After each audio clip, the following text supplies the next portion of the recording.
നമസ്കാരം, എല്ലാവർക്കും സ്വാഗതം. ഇന്നത്തെ വീഡിയോയിൽ ഞാൻ പറയാൻ പോകുന്നത് നിങ്ങളെ സുരക്ഷയുമായി ബന്ധപ്പെട്ട ഒരു ഇമ്പോർട്ടൻറ്റ് ഇൻഫോർമേഷനാണ്. എൻ്റെ വ്യക്തിപരമായ ഒരു അനുഭവം പങ്കുവെച്ചുകൊള്ളട്ടെ. കുറച്ച് ദിവസം മുന്നേ എനിക്കൊരു അൺനോൺ നമ്പറിൽ നിന്നൊരു കോൾ വന്നു. അതിൽ അദ്ദേഹം പറഞ്ഞു വെച്ചാൽ ഞാനിപ്പോൾ ഉപയോഗിക്കുന്ന ഒരു സർവീസ് ഉണ്ട്. ആ സർവീസ് പ്രൊവൈഡറിൻ്റെ എന്നാണ് സംസാരിക്കുന്നത്, ഏജൻറ്റോ സമൺ. അതിൻ്റെ അഡീഷണലായിട്ട് കുറച്ച് ഓഫേഴ്സ് ഉണ്ട്.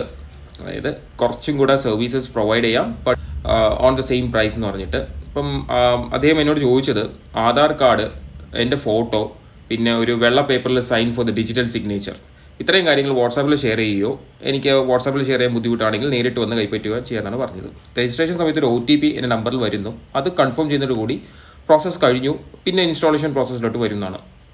അപ്പോൾ ഇത്രയും details, Aadhaar card, photo, OTP, it's A powerful combination. അപ്പോൾ അതുകൊണ്ട് തന്നെ ഞാൻ ഓഫർ ഇന്ന് പിൻവാങ്ങി. സൈറ്റിലൊക്കെ ചെക്ക് ചെയ്തപ്പം സംഭവം ഓക്കെയാണ്, കറക്റ്റാണ്, ഡീറ്റെയിൽസ് കറക്റ്റാണ്. പക്ഷേ വിളിക്കുന്ന ആരാണെന്ന് നമുക്ക് അറിഞ്ഞുകൂടാ. നമ്മളൊരു ഒഫീഷ്യൽ കമ്മ്യൂണിക്കേഷൻ അല്ലെങ്കിൽ അങ്ങനെ പോയി ചെയ്യുന്ന സംഭവമല്ല. ഓക്കെ, അപ്പം ഇത് OTP കഴിഞ്ഞിട്ട് പിന്നെ എന്തെങ്കിലും സംഭവിക്കുമോ, വി ഡോണ്ട് നോ. അപ്പോൾ അതുകൊണ്ട് ഞാൻ ആ ഒരു ഓഫറിൽ നിന്ന് പിൻവാങ്ങിയായിരുന്നു. നമ്മളറിയാതെ നമ്മുടെ ആധാർ നമ്പർ ഉപയോഗിച്ച് മറ്റുള്ളവർ സിം കാർഡ് എടുത്തേക്കാം എന്നൊരു അപകടം ഉള്ളത് കൊണ്ട് തന്നെ ഇത് പരിശോധിക്കാനായി ഇവിടെ സർക്കാർ പുറത്തിറക്കിയ ഒരു സുരക്ഷിതമായ ആപ്പാണ് സഞ്ചാർ സാഥി. നിങ്ങളുടെ പേരിൽ എത്ര മൊബൈൽ നമ്പറുകൾ നിലവിൽ ഉണ്ട് എന്ന് ഈ ആപ്പ് വഴി എളുപ്പത്തിൽ പരിശോധിക്കാനാവും. ഈ ആപ്പ് ഞാൻ ഇൻസ്റ്റാൾ ചെയ്ത് നോക്കി. എൻ്റെ ആധാർ കാർഡ് ഡീറ്റെയിൽസ് എനിക്ക് ഇടേണ്ടി വന്നില്ല. മൊബൈൽ നമ്പർ, ഏത് മൊബൈലിലാണ് ഈ ഒരു ആപ്പ് ഇൻസ്റ്റാൾ ചെയ്യുന്നത് അത് വെച്ചിട്ട് ഒരു SMS വഴി ആ മൊബൈൽ വാലിഡേറ്റ് ചെയ്യുകയാണ്. അപ്പോൾ മൊബൈൽ നമ്പർ കൊടുത്തു, പേര് കൊടുത്തു, ഇത്രയും ഡീറ്റെയിൽസ് വെച്ചിട്ട് എൻ്റെ പേരിലുള്ള എല്ലാ മൊബൈൽ നമ്പേഴ്സും അതിൽ ലിസ്റ്റ് ചെയ്യുന്നുണ്ടായിരുന്നു.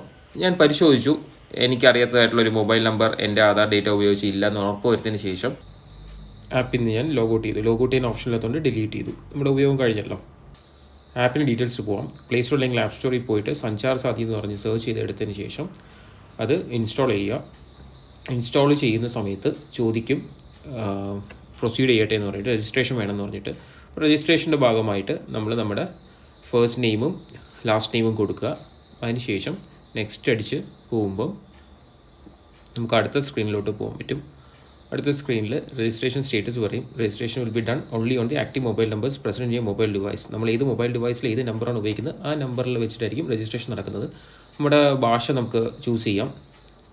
ചൂസ് ചെയ്തിട്ട് നെക്സ്റ്റ് സ്ക്രീനിൽ പോകുമ്പോഴേക്കും ഓപ്ഷൻസ് കാണിക്കും, ഏതാ വേണ്ടെന്നുള്ളത്. ഞാനതിൽ no mobile connections in your name, അതായത് എൻ്റെ പേരിലുള്ള മൊബൈൽ കണക്ഷൻസാണ് ഞാൻ നോക്കാൻ തീരുമാനിച്ചത്. അതെടുക്കുമ്പോഴേക്കും ഈ ഡീറ്റെയിൽസ് ഒന്നും കൂടെ കുറച്ച് വൃത്തിയായിട്ട് മെനുവിൽ കാണിച്ചിരിക്കുകയാണ്.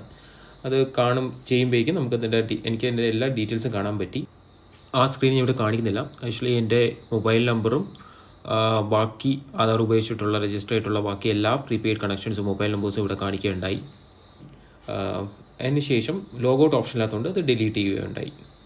നിങ്ങൾ ഡിലീറ്റ് ചെയ്യണം എന്നല്ല, ഒരു ആപ്ലിക്കേഷൻ്റെ ആവശ്യം വരുവാണെങ്കിൽ പിന്നെ ഇൻസ്റ്റാൾ ചെയ്യാമെന്ന് വിചാരിച്ചു ഞാനത് ഡിലീറ്റ് ചെയ്യുമായിരുന്നു. Thank you for watching.